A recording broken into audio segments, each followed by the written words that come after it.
સ્વામિનારાયણ ભગવાનની જય. અક્ષર પુરુષોત્તમ મહારાજની જય. ગુણાતીતાનંદ સ્વામી મહારાજની જય. પ્રમુખ સ્વામી મહારાજની જય. મહંત સ્વામી મહારાજની જય. પ્રમુખ સ્વામી મહારાજ શતાબ્દી મહોત્સવની જય. આપણે બધા આ થોડાક દિવસમાં ઉત્તરાયણનો લાભ લેવાના છીએ, મકર સંક્રાંતિ. તો આ પર્વ છે એ પુણ્ય પર્વ કહેવાય છે. અને અત્યારે આપણે 14મી જાન્યુઆરીએ ઉજવીએ છીએ, પણ વર્ષો પહેલાં એટલે કે 80 વર્ષ પહેલાંના પંચાંગમાં આ 12મી કે 13મી જાન્યુઆરીએ ઉજવાતું હતું. અને થોડા વર્ષો જશે પછી 15મી 16મી એવી તારીખ થઈ જશે. પણ આ શબ્દનો અર્થ શું છે? પહેલાં મકર સંક્રાંતિ આપણે કહીએ છીએ, મકર સંક્રાંતિ. તો પહેલાં સંક્રાંતિ શબ્દનો અર્થ સમજીએ. સંક્રાંતિ એટલે શું? તો સૂર્ય છે એ કોઈ એક રાશિમાંથી બીજી રાશિમાં પ્રવેશે ત્યારે એને સંક્રાંતિ થયું કહેવાય. અત્યારે કોરોના વાયરસનું શું ચાલે છે?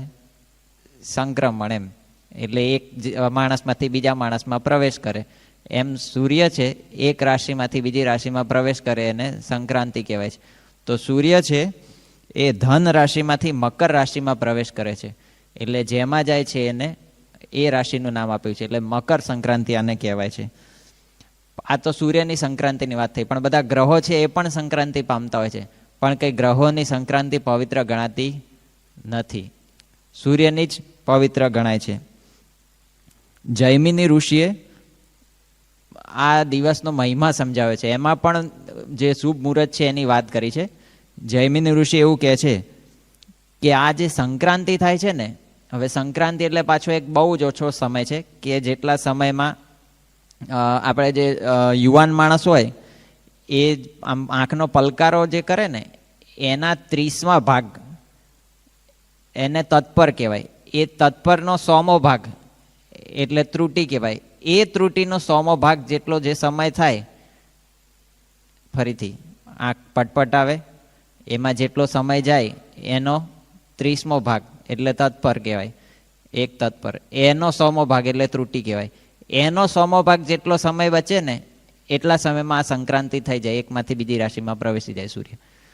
તો એ સંક્રાંતિ પહેલા અને પછીની 16 ઘટિકા આપણે કીર્તનમાં આવે છે, રાત રહે પાછલી 4 ઘટિકા તઈએ.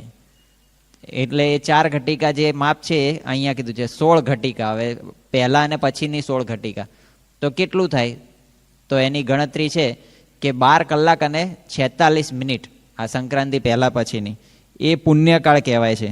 અને આ સમયમાં ત્યાગીને પછી ગરીબોને જે દાન આપવાનું હોય છે એનું પુણ્ય વિશેષ થતું હોય છે. વળી આ ઉત્તરાયણ છે એટલે સૂર્યનું ઉત્તર દિશા તરફ પ્રયાણ થાય છે. દક્ષિણ દિશા એ યમની કહેવાય છે અને ઉત્તર દિશા એ કલ્યાણની કહેવાય છે.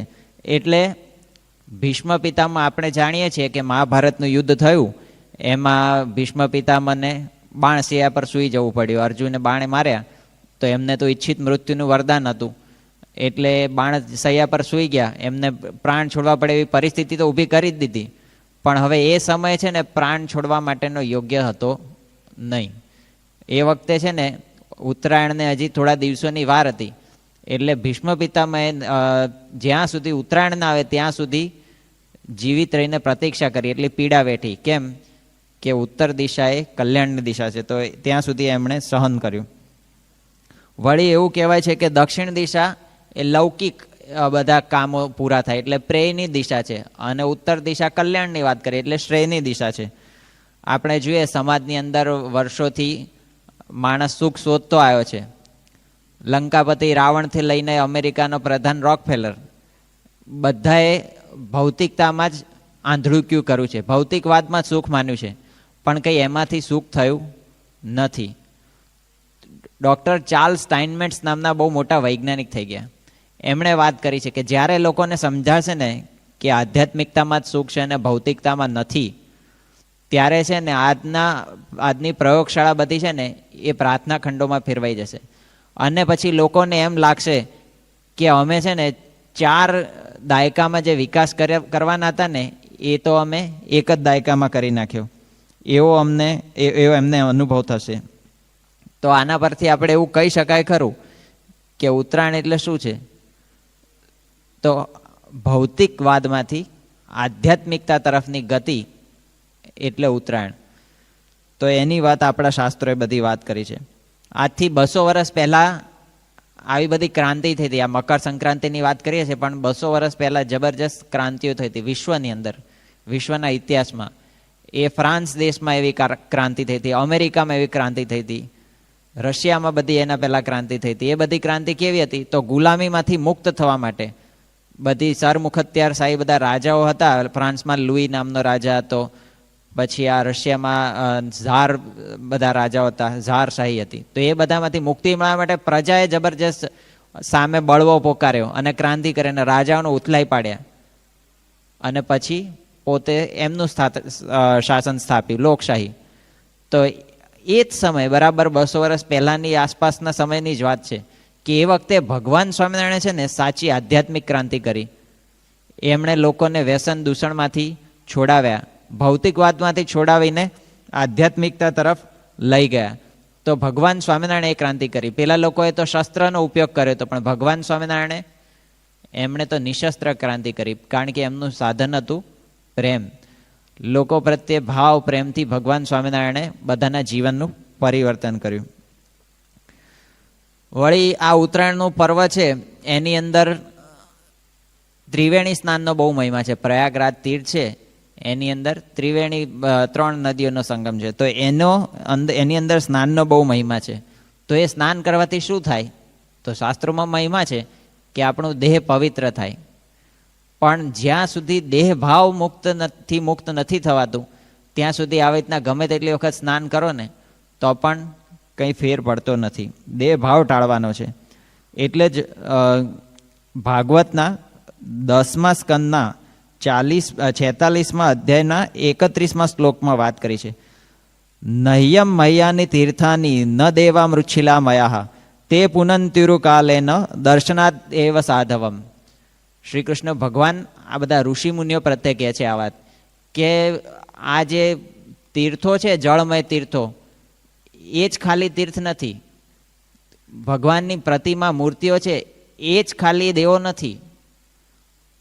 એ બધા તો કલ્યાણ કરે જ છે, એમાં કંઈ શંકા નથી. પણ એ ક્યારે કલ્યાણ કરે છે? ઉરુકાલેન, એટલે ઘણા સમય કલ્યાણ કરે.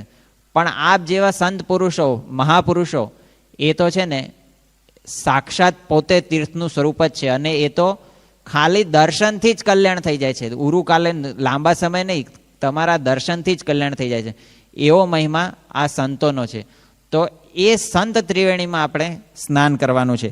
એટલે તુલસીદાસજી વાત કરે છે કે મુદ મંગલમય સંત સમાજુ જો જગ જંગમ તીર્થ રાજુ. એટલે ત્રિવેણી છે આપણે જે વાત કરી એની અંદર બગલો કદાચ જો સ્નાન કરે તો કંઈ બહાર નીકળે તો હંસ થાય નહીં. પણ જો સંતની ત્રિવેણીમાં, સંત સમાગમ રૂપી ત્રિવેણીમાં સ્નાન કરે ને તો એ બગલો પણ હંસ થઈ જાય છે. અને એવા આપણે દ્રષ્ટાંતો બધા જાણીએ છીએ. પ્રમુખ સ્વામી મહારાજે પરિવર્તન કર્યા હોય, નામ કેટલાક દઈએ, સુભાષભાઈ છે, પછી રીશુભાવાળા છે, રામસંગ બાપુ છે, બધા જ બગલામાંથી હંસ કર્યા એવા દ્રષ્ટાંત આપણી સામે જ પડ્યા છે.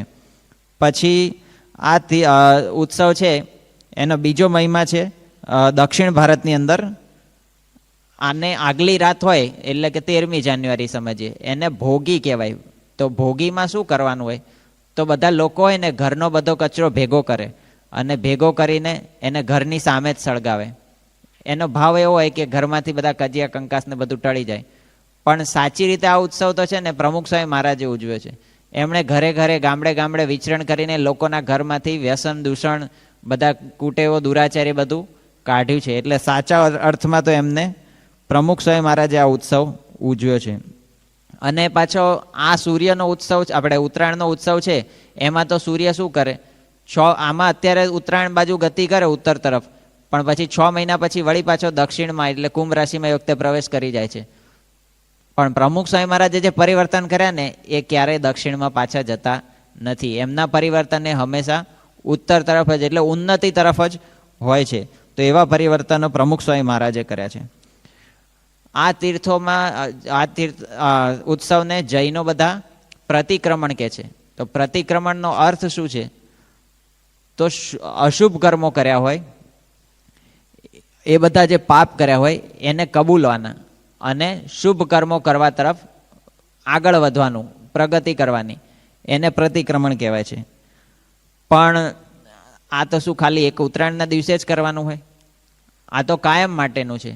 એટલે મહંત સ્વામી મહારાજે સત્સંગ દીક્ષાના 145માં શ્લોકમાં વાત કરી છે કે અંતરદ્રષ્ટિશ્ચ કર્તવ્યા પ્રત્યહમ સ્થિર ચેતસા કિમ કર્તુમ આગતોસ્મિહ કિમ કુર્વેહમ ઇહેતિ ચ. ગુણાતીયન સ્વામીની વાત છે આ, કે નિરંતર સર્વક્રિયામાં પાછું વળીને જોવું છે. મારે ભગવાન ભજવા છે ને હું શું કરું છું? તો એવું કાયમ જોવાનું છે. તો એ રીતે આપણે અક્ષરમહમ પુરુષોત્તમ દાસોસ્મી, રોજ મારે ભગવાનને ધારવાના છે, અક્ષરરૂપ થવાનું છે, ધર્મ નિયમ પાળવાના છે, એનું રોજ અનુસંધાન, રોજ મનન ચિંતન આપણે કરતા રહેવાનું છે. તો એ રીતે આપણે ઉત્તરાયણ છે એ કે એક દિવસ પૂરતી નહીં, પણ આવી ઉત્તરાયણ આપણે નિરંતર ઉજવવાની છે, હંમેશા ઉજવવાની છે. વળી ઉત્તરાયણના દિવસે વિશેષ શું હોય? બધા યુવાનોને, બાળકોને ગમે, કિશોરોને ગમે પતંગ ચગાવવાનું. તો પતંગમાં હોય શું કે દોરીથી પતંગને બાંધ્યો હોય અને આકાશમાં ચડાવે તો દૂર દૂર સુધી લઈ જવાનો. પણ આ પતંગની દોરી હાથમાં છે ને ત્યાં સુધી પતંગ હાથમાં છે, પણ જો દોરી કટ થઈ ગઈ તો પતંગ કપાઈ જાય. એવી રીતના છે ને આપણે ભગવાન અને સંત છે ને આપણા જીવનનું કેન્દ્ર છે. તો આપણી દોરી, જીવનની દોરી એમના હાથમાં આપીએ અને એમની આજ્ઞા પ્રમાણે આપણે રહીએ ને તો એ દોરી એમના હાથમાં આપી કહેવાય. પછી આપણે દેશ વિદેશમાં ગમે ત્યાં જઈએ, પણ જો આજ્ઞારૂપી દોરી ભગવાનના હાથમાં હોય તો આપણે અક્ષરધામ રૂપી નિશાન લઈ શકીએ, એટલે અક્ષરધામ સુધી પહોંચી શકીએ. તો એના માટે આપણે આ ઉત્સવમાં આજ્ઞા બરાબર પાળવાની છે, એ માટે આપણે દ્રઢતા કેળવવાની. તો હવે આ જે આજ્ઞા પાળવા માટે 3 પ્રકારની સંક્રાંતિ આપણે કરવાની છે. એક તો પહેલી છે સંપૂર્ણ ક્રાંતિ. સંપૂર્ણ ક્રાંતિ એટલે શું કે વિચારોમાં પણ આપણે અશુભ વિચારોમાંથી શુભ વિચારો તરફ જવાનું, એ સંપૂર્ણ અક્રાંતિ. બીજું છે સંગ ક્રાંતિ, એટલે આપણે હરતા ફરતા હોઈએ, નોકરી ધંધા વેપાર કરતા હોઈએ, સત્સંગમાં પણ બેસતા ઉઠતા હોઈએ. તો 3 પ્રકારના કુસંગની વાત ગુણાતીયન સ્વામી કહી છે: ઇન્દ્રિયો અંતઃકરણનો કુસંગ, બહારનો કુસંગ અને સત્સંગનો કુસંગ. તો એ 3 પ્રકારના કુસંગ થકી આપણે દૂર રહેવાનું છે અને ખરાબના સંગનો ત્યાગ કરીને સારાનો સંગ કરવાનો છે.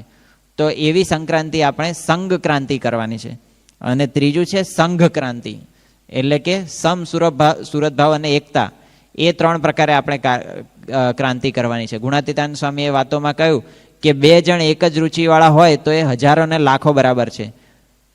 તો એવી ક્રાંતિ આપણે આ મકર સંક્રાંતિ એ કરવાની છે. વળી આપણે વાત કરી કે ઉત્તરાયણને પુણ્ય પર્વણી કહેવાય છે. પુણ્ય પર્વણી એટલે અહીંયા બધા પુણ્યનો મહિમા છે. તો દક્ષિણ ભારતમાં છે ને આ દિવસને પોંગલ પણ કહેવામાં આવે છે. પોંગલનો અર્થ શું છે? તો ઉભરાવું, આપણે કહીએ ને દૂધ ઉભરાઈ ગયું ના ઉભરાઈ ગયું, એમ એ ઉભરાવું જે છે ને એનો અર્થ થાય પોંગલ.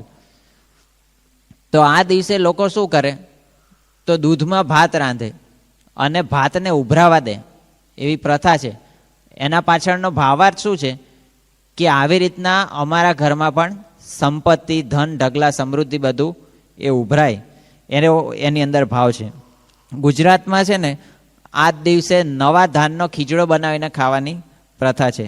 મહારાષ્ટ્રમાં લોકો આ દિવસે તલનો લાડુ ખાય છે, તલ ગોળના લાડુ. એટલે તલ છે એ ચિકાસ છે અને પેલો ગોળ છે ગળપણ છે. તો સ્નેહ, ચિકાસ એટલે સ્નેહ અને ગળપણ એટલે માધુર્ય. તો જીવનમાં આપણા પારસ્પરિક સંબંધોમાં પણ સ્નેહ અને માધુર્ય આવે એવો ભાવ આ ઉત્સવમાં આપણને મળે છે. પૂર્વ ભારતમાં ત્યાં આગળ પશ્ચિમ બંગાળમાં કપિલ આશ્રમ છે. ગંગા સાગર જ્યાં સંગમ થાય છે, ગંગા નદી સાગરને મળે છે, ત્યાં આગળ કપિલ મુનિ ત્યાં તપ કર્યું હતું અને ત્યાં આગળ કપિલ આશ્રમ છે.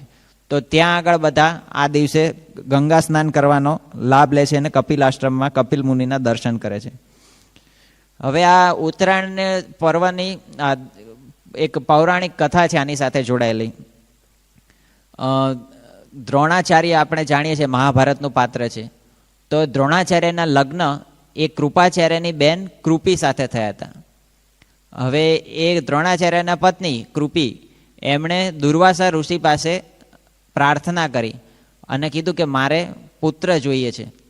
તો દુર્વાસા ઋષિએ છે ને ઉત્તરાયણના દિવસે દાનનો મહિમા ખૂબ વર્ણવ્યો અને કીધું કે તમે છે ને દધી મંથનનું દાન કરજો. દધી મંથન એટલે શું? તો દહીંમાંથી મંથન કરેલું હોય એનું દાન કરવાનું. તો દહીંમાંથી મંથન કરે તો કે છાશનું દાન કરે? શ્રેષ્ઠ વસ્તુનું દાન કરે ને. દહીંમાંથી છાશ અને છાશમાંથી આગળ માખણ. તો માખણ એ શ્રેષ્ઠ વસ્તુ છે. તો એના માટે એ માખણ એટલે કે શ્રેષ્ઠ વસ્તુનું દાન કરવાનું કીધું. અને એવી રીતના શ્રદ્ધાપૂર્વક આ કૃપીએ દાન કર્યું તો એમને આશીર્વાદથી અશ્વત્થામા નામનો મહાપ્રતાપી પુત્ર પ્રાપ્ત થયો. તો એવી રીતના પૌરાણિક કથા છે. ઉપનિષદની અંદર કહ્યું છે કે કસ્યવિદ ધનમ, આ ધન કોનું છે? કારણ કે જે કંઈ પૃથ્વી પર ધન છે, સોનું, હીરા, માણેક, મોતી, એ બધું તો ભગવાનનું આપેલું છે. તો આપણે ભગવાનને શું આપવાના? જે ભગવાનનું જ છે ને એમને પાછું આપણે આપે છે. તેમાં કંઈ આપણે કંઈ ઉપકાર કરતા નથી. જો આવો વિચારથી આપણે દાન કરીએ ને તો આપણો અહમ ભાવ ટળે છે અને બધું ભગવાનનું છે એવો ભગવાનની માલિકીનો ભાવ આવે છે. અથર્વવેદની અંદર એટલે વાત કરી છે કે શતહસ્તમ સમાહર સહસ્રહસ્તમ સંકીર, એટલે કે 100 હાથથી ભેગું કરો અને 1000 હાથથી વાવરો, એટલે દાન કરો. આપણે ખેતીને બધા બીજા પણ અમુક ધંધા હોય છે તો એની અંદર જાણે અજાણે હિંસા થઈ જતી હોય છે. કંઈક પાણી પાવતા હોય ને દેડકો મરી જાય ને સાપ મરી જાય ને આ થઈ જાય ને કંઈક કરતા થઈ જાય. તો એવી બધી હિંસા થઈ જતી હોય છે. તો જ્યારે આપણે આવી રીતના શુદ્ધ ભાવથી દાન કરતા હોઈએ છીએ ત્યારે આવી અજાણે થયેલી હિંસા, એના પાપ બધા દૂર થતા હોય છે. દાનેન અર્થસ્ય શુદ્ધિ, એટલે કે દાનથી ધનની શુદ્ધિ થાય છે. પણ કંઈ એનો અર્થ એવો નહીં સમજવાનો કે 2 નંબરનું 1 નંબર બ્લેકનું વ્હાઇટ કરવા માટેનું દાન છે. આ તો જે અજાણે આવા કંઈક પાપ આપણને અડી ગયા હોય એની શુદ્ધિની વાત છે. પહેલાં લોકો કન્યાદાન કરતા. તો કન્યાદાન કરે એટલે કન્યાદાનની પાછળની એમની ભાવના કેવી રહેતી પહેલાં? તો જે ઘરે કન્યાનું ગામ હોય ત્યાં આગળનું પાણી પણ ના પીવે એવી નિસ્વાર્થ ભાવથી આ કન્યાદાન પાછળની એમની ભાવના હતી. તો આવો નિસ્વાર્થ ભાવે જ્યારે દાન થાય ત્યારે આપણને એનું યથાર્થ પુણ્ય મળે છે. ગીતામાં 3 પ્રકારના દાન કયા છે: સાત્વિક દાન, રાજસિક દાન, રાજસ દાન અને તામસ દાન, તામસિક દાન. તો એ સાત્વિક દાન એટલે શું? તો શુભ દેશમાં, શુભ કાળમાં, એટલે કે સારા સમયમાં સુપાત્રને દાન અપાય અને કેવી રીતે? આશા વગર, કોઈ સ્વાર્થ વગર દાન અપાય એને સાત્વિક દાન કહેવાય છે. બીજું છે રાજસિક દાન, એટલે કે પરાણે કે સંતો કહે છે ને ચલો ને આપો, હવે બહુ થયું, ક્યારના વળગ્યા છે. પછી પાછું એની સામે હોય કે ચલો આશા કે મારે દીકરો નથી તો દીકરો આવે. શ્રીજી મહારાજે વાત કરી છે પ્રથમના 70મા વતનામૃતમાં કે મારો ધન લૂંટાઈ ગયું છે, ગામ ગરાસ જતો રહ્યો છે, પાછો આવે. એવી ભાવનાથી, ફળની અપેક્ષાથી જે થાય એ બધું રાજસ દાન. અને તામસિક દાન એટલે કે સારા નરસાનો વિચાર કર્યા વગર એને નક્કી કરે ને મારે દાન આપવું છે, એટલે જ્યાં દેખાય ને કે અહીંયા આપવા જેવું છે, ઊંડો ઉતરે નહીં, સીધે દાન ઠપકારી દે. આપણને લાગે કે 5 કરોડ દાન કર્યા, 10 કરોડ, પણ ક્યાં કર્યા? વિચાર્યા વગર કર્યું એનું નામ તામસિક દાન. તો એવી રીતના દાન કર્યું એનું પણ કંઈ ફળ મળે નહીં. વળી આપણા ત્યાં ગુપ્ત દાનનો પણ મહિમા છે. એટલે પોતે આપણી સંસ્થામાં જોવા જઈએ તો ક્યાંય પણ કોઈ પણ જગ્યાએ તકતી મારવાની હોતી નથી. બધા હરિભક્તો ગુપ્ત દાન કરે, નિસ્વાર્થ ભાવનાથી દાન કરે છે. આપણે મોટા અક્ષરધામ ને એવા બધા સંકુલ થયા પણ એની દાતાઓની આપણને ખબર પણ નહીં હોય કે આટલા મોટા દાન આ બધાએ કર્યા છે. તો એવી રીતના ગુપ્ત દાનનો મહિમા છે. દાનનો ભાવ કેવો હોય છે? એકવાર છે ને એક શેઠ હતા, એ દાન આપતા હતા તો માથું નીચું રાખીને દાન આપે. તો પેલા એક ભાઈ આ દૂરથી આ જોતા હતા, એમણે દાન બધું આપી દીધું. પેલા અમને પછી પૂછ્યું કે કેમ તમે નીચું માથું રાખીને દાન આપતા હતા? તો કે બધું ભગવાનનું છે, એનું બધું ભગવાનના ભક્તોને ભગવાનની આજ્ઞાથી આપું છું, મારું કંઈ છે જ નહીં, તો પછી મારે ગર્વ કરવાની જરૂરત શું છે? એટલે કાયમ આવો દીન ભાવ રહે ને એવા ભાવ સાથે હું આ માથું નીચું રાખું છું. અને આવી ભાવના નથી હોતી. ઘણીવાર એવું પણ થાય છે, ઘણીવાર વિપરીત ભાવના થાય. તો એમાં કેવી પરિસ્થિતિ થાય? તો એકવાર એક શેઠ હતા અને શ્રીજી મહારાજ પાસે એમને નારિયેળ આપવા આવ્યું હતું. તો તો એમણે ગોત્યું, 10 દુકાન ફર્યા, પણ એમને નારિયેળ પસંદ પડ્યું નહીં. પછી છેલ્લી 10મી દુકાને એમને નારિયેળ પસંદ પડી ગયું, પણ કેવું, સાવ એકદમ હલકી ક્વોલિટીનું હતું ને એવું, આમ ખખડાવે તો પાણી એના નીકળે, અને આમ સાવ ઉતરી આમ બગડેલું નારિયેળ એવું લઈને આવ્યા. પછી સ્વામિનારાયણ ભગવાન આગળ નારિયેળ ધર્યું, કારણ કે બધા આપતા હતા એટલે એમને આપવું પડ્યું હતું. તો સ્વામિનારાયણ ભગવાન કે શાસ્ત્રમાં એમ કહ્યું છે કે 1 ગણું દાન ને 1000 ગણું પુણ્ય. તો કે તમે આ 10 દુકાન ફર્યા ત્યારે આવું નારિયેળ મળ્યું, તો મારે તમને આવા 1000 નારિયેળ આપવા માટે કેટલું બધું ફરવું પડશે. પેલા શેઠ શરમાઈ ગયા, કારણ કે એમની ભાવના બરાબર એવી શુદ્ધ નથી. પણ સારી રીતે બધાએ દાન કર્યું એવા આપણા સંપ્રદાયમાં બધા દ્રષ્ટાંતો છે. એમાં પહેલાં કુશળ કુંવરબાની વાત કરીએ તો કુશળ કુંવરબાએ સ્વામિનારાયણ ભગવાનને 500 ગામનું રજવાડું આપી દીધું, સંપૂર્ણ સમર્પિત થઈ ગયા કે આ બધું જ તમારું છે. ભગવાનને તો કંઈ આશા નથી, એટલે ભગવાને તો એને સ્વીકાર્યું નહીં, પણ એમણે તો બધું સમર્પિત કરી દીધું. દાદા ખાચર આપણા ગઢડાના જ, એમણે પોતાનું ધન ધામ કુટુંબ પરિવાર બધું જ સ્વામિનારાયણ ભગવાનની સેવામાં અર્પણ કરી દીધું. અને જે સ્વામિનારાયણ ભગવાન નીલકંઠ વેશે નીકળ્યા પછી વંશીપુરમાં મોટા રાજ્યમાં ના બંધાયા, કે બુટોલ નગરમાં, કે પંજાબના રાજા રણજીતસિંહ સાથથી ના આકર્ષાયા, કે બીજા મોટા મોટા રાજાઓ સત્રધર્મા રાજા માનસપુરના, કે કોઈ મોટા મઠો હોય, કે શ્રીપુર મઠ હતો કેદારનાથ જતા આવે, કે પછી બીજે ક્યાં પણ દક્ષિણ ભારતમાં ક્યાં આગળ એમને કંઈ એવી સંપત્તિ મળી હોય કે એવી અધિકારીપણું મળ્યું હોય, કોઈ જગ્યાએ સ્વામિનારાયણ ભગવાન લોભાયા નહોતા. પણ દાદા ખાચરની ભક્તિમાં સ્વામિનારાયણ ભગવાન લોભાઈ ગયા, કારણ કે સર્વસ્વ સમર્પણનો ભાવ હતો, સર્વસ્વ અર્પણનો ભાવ હતો.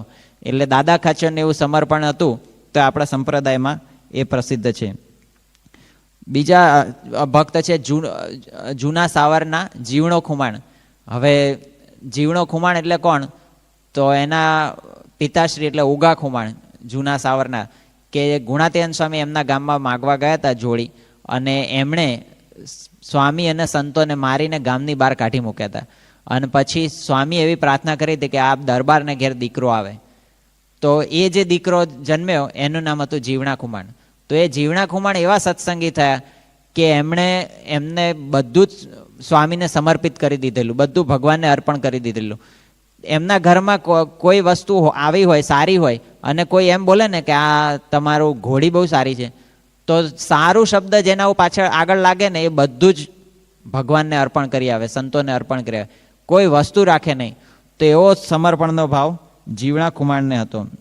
આવા નવા જે હરિભક્ત હતા શાસ્ત્રી મહારાજના સમયના સારિંગ ગામના મનુભાઈ, એમને પણ જે કંઈ સારું હોય બધું સ્વામીનું, એવું જ એમને રહેતું. યોગીજી મહારાજ, આ તો બધા સારા ભક્તોની પણ વાત કરી, પણ એની સામે આપણે જોતા જઈએ છીએ કે ખરાબ ભાવનાથી, એટલે કે આમ કંઈક મેળવવાની અથવા બગડી ગયેલી વસ્તુ હોય ને. યોગીજી મહારાજના વખતમાં એક ભાઈ આવ્યા અને એ કે આ મારા દીકરાને તમે સાધુ બનાવવા આપો. યોગીજી મહારાજ તો રાજી કે ઓહો, તમે સામેથી અપાયા, કે અમે તો કેટલાય લોકોને કહીને મરી જઈએ છીએ પણ કે કોઈ તૈયાર થતા નથી, તમે સામેથી અપાયા, બહુ સરસ. કે દીકરો કેટલો ભણે? તો કે ના કે 10મું ફેલ છે, 4 વખત ફેલ થયો છે.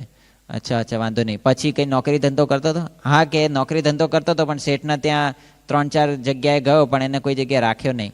તો કે કેમ, શું થયું? તો કે ગાંડો છે સાવ. તો કે અહીંયા કેમ આપે? તો કે ક્યાંય ચાલતો નથી એટલે જ અહીંયા અપાયો. તો કે એના માટે કંઈ દાન આપવાનું છે? તો એવી ભાવનાથી કરેલે દાનના કંઈ ફળ થતા નથી. તો સારી ભાવનાથી દાન કરીએ તો કંઈક ફાયદો થાય. એટલે નચિકેતાનું દ્રષ્ટાંત આવે છે. નચિકેતાના પિતાશ્રી ઉગ્રશ્રવા, એને પણ બધી નબળી ને વસૂકી ગયેલી ગાયો, કે જે દૂધ ના આપતી એવી ગાયોનું દાન એના પપ્પા કરતા હતા, ઉચ્ચશ્રવા. તો એમણે કીધું કે પપ્પા, દાન તો શ્રેષ્ઠ વસ્તુનું આપવું જોઈએ, તમે કેમ આવું કરો છો? તો કે મારા માટે તો શ્રેષ્ઠ તું છે, તો હું તને દાનમાં આપી દઉં. તો નચિકેતા કે હા, મને આપી દો, વાંધો નહીં, મને કોને દાનમાં આપશો તમે?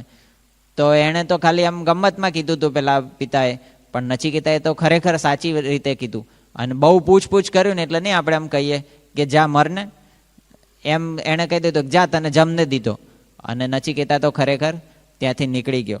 તો એના પરથી આપણને બધું જ્ઞાન મળ્યું, પણ એના પિતાની ભાવના હતી એ ખોટી હતી, એવું તો આપણને એમાંથી સમજવા મળ્યું. એટલે સારી રીતે દાન આપવું જોઈએ.